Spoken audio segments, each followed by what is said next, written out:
Friends hi friends, నా పేరు వెంకట్. ఈ వీడియోలో ఫైనాన్షియల్ డిసిప్లిన్ ఎంత ఇంపార్టెంట్ అనేది తెలుసుకుందాం. అసలు ఇద్దరికి 30 years టైంలో ఇద్దరు ఫ్రెండ్స్కి జాబ్స్ అయితే వచ్చాయి. 50,000 వాళ్ళు ఎట్లా స్పెండ్ చేశారు అనేది చూద్దాం. ఒకళ్ళు ఇంప్రెస్ చేయడానికి స్పెండ్ చేస్తే, ఒకళ్ళు లైఫ్ కోసం స్పెండ్ చేశారనమాట. సో అది ఎట్లా చూద్దాం. చాలా ఇంట్రెస్టింగ్ అయితే ఉంటుంది. రాము ఉన్నాడు, రవి ఉన్నాడు. చెరుకు 50,000 అయితే శాలరీ వస్తుంది. ఒక 1 year ఆగి ఆయన ఒక బైక్ అయితే కొన్నాడు 2 లక్షలు పెట్టి. రాము అందరూ అప్రిషియేట్ చేశారు, చుట్టుపక్కల వాళ్ళు, రిలేటివ్స్ ఇట్లా అందరూ కూడా అప్రిషియేట్ అయితే చేశారు.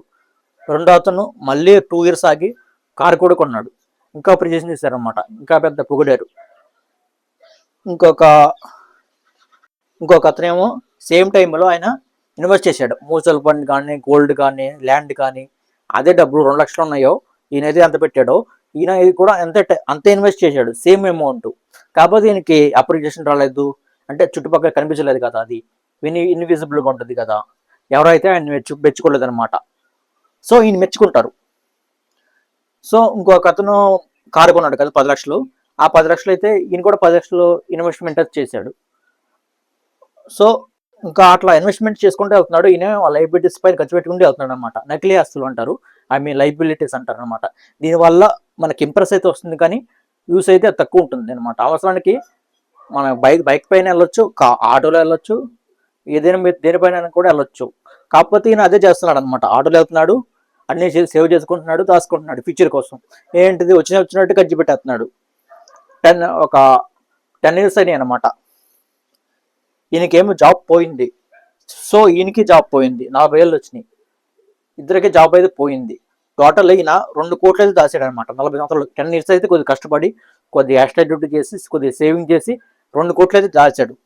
ఈయనకంటే జాబ్ పోయింది. ఈయన సేవింగ్స్ ఏం చేయలేదు, ఒక్క సేవింగ్ కూడా చేయకపోయేసరికి ఈయన దగ్గర ఉన్న వీళ్ళకి పెట్రోల్ కొట్టించాలి, కార్లకి, వీటికన్నిటికి భరించాలి, పైగా ఈయన జాబ్ లేదు. సో ఈయన లాస్ట్కి ఏమాడంటే 1 రూపాయి లేకుండా బయటకైతే రావాల్సి వచ్చింది. ఈయన దగ్గర 2 కోట్లు అయితే ఆస్తి ఉంది.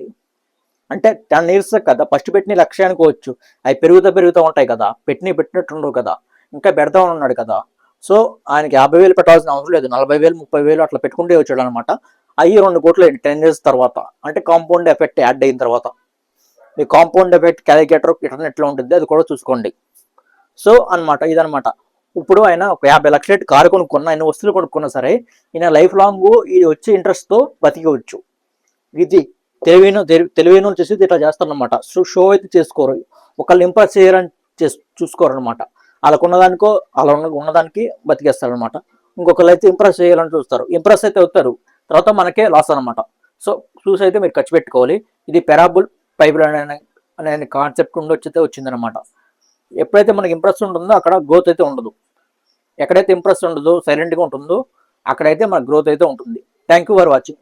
ఇట్లాంటి కంటెంట్ కోసం మా ఛానల్ సబ్స్క్రైబ్ చేయండి. Thank you for watching.